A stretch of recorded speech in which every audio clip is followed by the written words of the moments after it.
kalau Anda diberi kesempatan untuk berbicara pada satu jiwa, itu sama berharganya saudara berbicara kepada 1000 jiwa.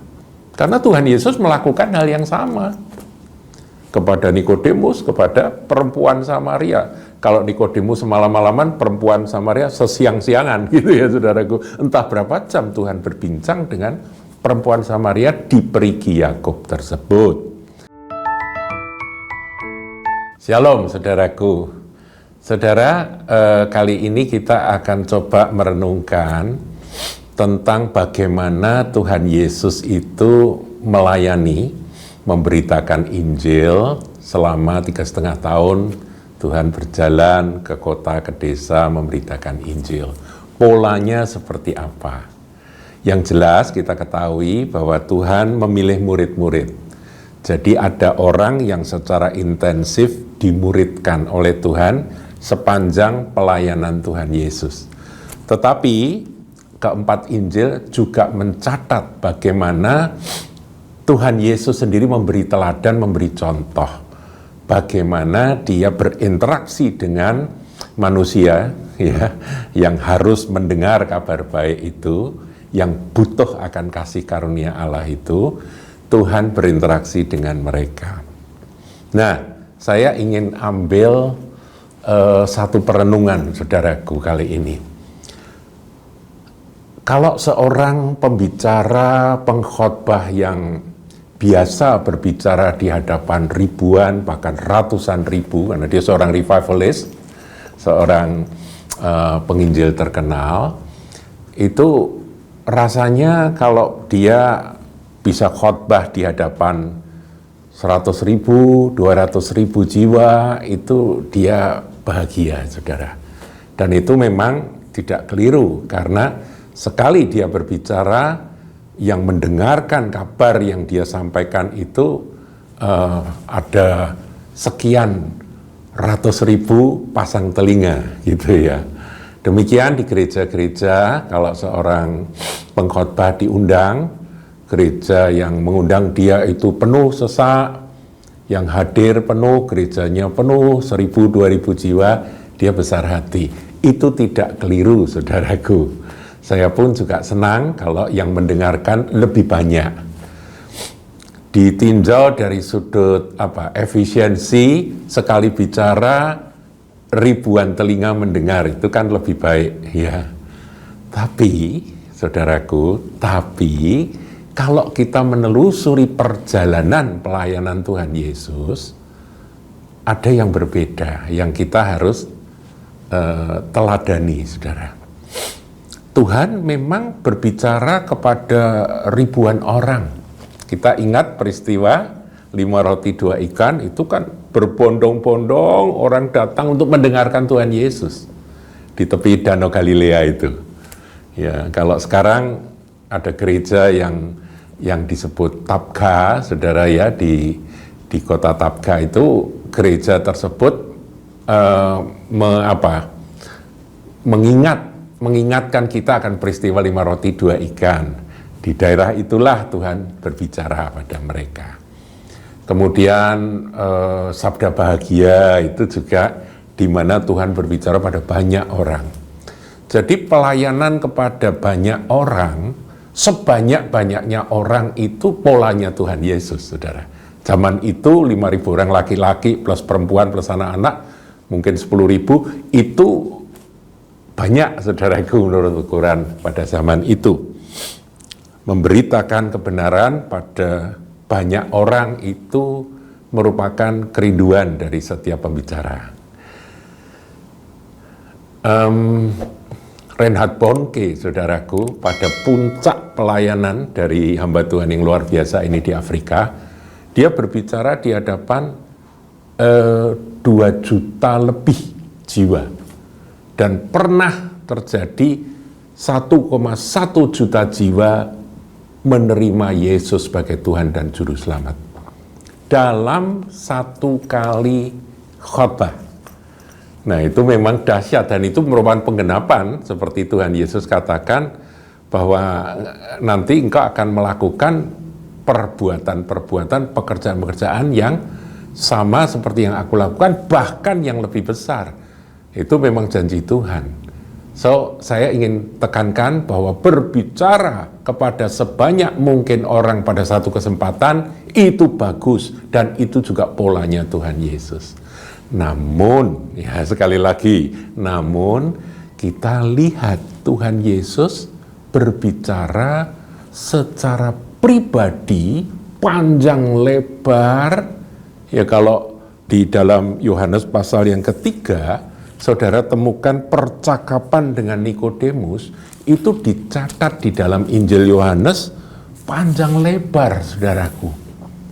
Sampai 21 ayat. Tuhan berbincang-bincang dengan Nikodemus. Siapa Nikodemus? Seorang Farisi, seorang pemimpin agama Yahudi. Tuhan spend whole night, saudaraku, sepanjang malam Tuhan meladeni, melayani akan seorang Nikodemus. Dan itu tercatat di dalam Injil yang kita baca dan kita pelajari, dan di dalam perkataan Tuhan dengan Nikodemus itu ada kebenaran-kebenaran yang sampai sekarang menjadi pegangan dan acuan dari kita sekaliannya. Yohanes 3 ayat 16, Yohanes 3 ayat 18 dan sebagainya itu ada di dalam pembicaraan Tuhan Yesus dengan Nikodemus, saudaraku. Nah, setelah itu, setelah pasal 3, pasal 4, Tuhan berbicara kepada perempuan Samaria. Siapakah perempuan Samaria? Ya, kalau Nikodemus mewakili kaum religius, kaum intelektual, maka perempuan Samaria ini adalah ya istilahnya orang pasar, saudaraku. Orang-orang di rakyat jelata yang bukan seorang religius. Bahkan dia, ya kita semua tahu ceritanya perempuan Samaria. Dia pernah 5 kali menikah bersuami, jadi dia gagal dalam pernikahan. Yang ke-6 pun dia uji coba. Tetapi di sini kita melihat pola pemberitaan Injil dari Tuhan Yesus itu bukan hanya kepada banyak orang. Saudara, ada pembicara-pembicara yang sedih atau kecil hati ketika dia diundang khotbah yang datang sedikit, tidak banyak. Atau kalau ada persekutuan yang mengundang, dia bertanya berapa orang yang hadir. Ini keliru, saudara. Harusnya dia tanya Tuhan, kalau memang Tuhan utus 1 orang pun, itu pola Tuhan Yesus. Makanya ini ada pelayanan one on one ya dalam pemberitaan Injil. Itu penting, saudara, karena itu pola Tuhan Yesus. Alkitab kita ini selain Tuhan berbicara memberitakan kebenaran pada 1-2 jiwa, dia berbicara pada kelompok kecil, dia memuridkan 12 murid, kemudian bertumbuh menjadi 70 murid. Itu sepola Tuhan. Jadi bagi Tuhan, 1 jiwa itu sama berharga dengan 5.000 jiwa. Roh Kudus pimpin Tuhan Yesus kemana, dia lakukan. Dan ternyata itu sangat dahsyat dampaknya. Buat apa, saudaraku? Ya ini kalau saya ngambil titik ekstremnya ya. Kita menginginkan harus orangnya banyak, harus jumlah banyak, sebanyak mungkin. Kalau nggak banyak, dia kecil hati. Nah, itu yang keliru. Kalau banyak diharapkan, didoakan, boleh. Tapi kalau tidak banyak, kenapa kecil hati? Kalau hanya 1 orang, mengapa kita enggan? Itu kekeliruan dari seorang pelayan Tuhan. Saya harap saudara paham akan topik dari perenungan kita hari ini. Jadi Anda sekaliannya, kalau Anda diberi kesempatan untuk berbicara pada 1 jiwa, itu sama berharganya saudara berbicara kepada 1.000 jiwa. Karena Tuhan Yesus melakukan hal yang sama kepada Nikodemus, kepada perempuan Samaria. Kalau Nikodemus semalam-malaman, perempuan Samaria sesiang-siangan gitu ya saudaraku. Entah berapa jam Tuhan berbincang dengan perempuan Samaria di perigi Yakub tersebut. Nah, Saudara, saya ingat akan pelayanan dari seorang perempuan, wanita remaja, seorang murid SLTA, ya, murid SMA, yang pada zaman itu tiba-tiba digerakkan Roh Kudus untuk menengok seorang pemuda yang bernama Yonggi Cho. Cho Yonggi, ya, dia pemuda yang putus asa karena dia terserang penyakit TBC, dan pada zaman itu penyakit tersebut mematikan dan dia karena miskin nggak ada obat, saudaraku, yang nggak bisa berobat. Jadi dia muntah darah, dari hidung keluar darah, dari mulut keluar darah, dan dia lemas dan dia terbaring di rumahnya. Entah siapa yang kasih tahu ada seorang anak perempuan SLTA, ya ini masih remaja SMA, mendatangi akan pemuda Cho ini, dan kemudian dia mulai memberitakan Injil. Cho bukan orang Kristen, ya. Pada masa itu Cho bukan orang Kristen, dia seorang pemuda Korea, saudara, ya, dengan agama lain. Nah, kemudian dia mulai memberitakan Injil.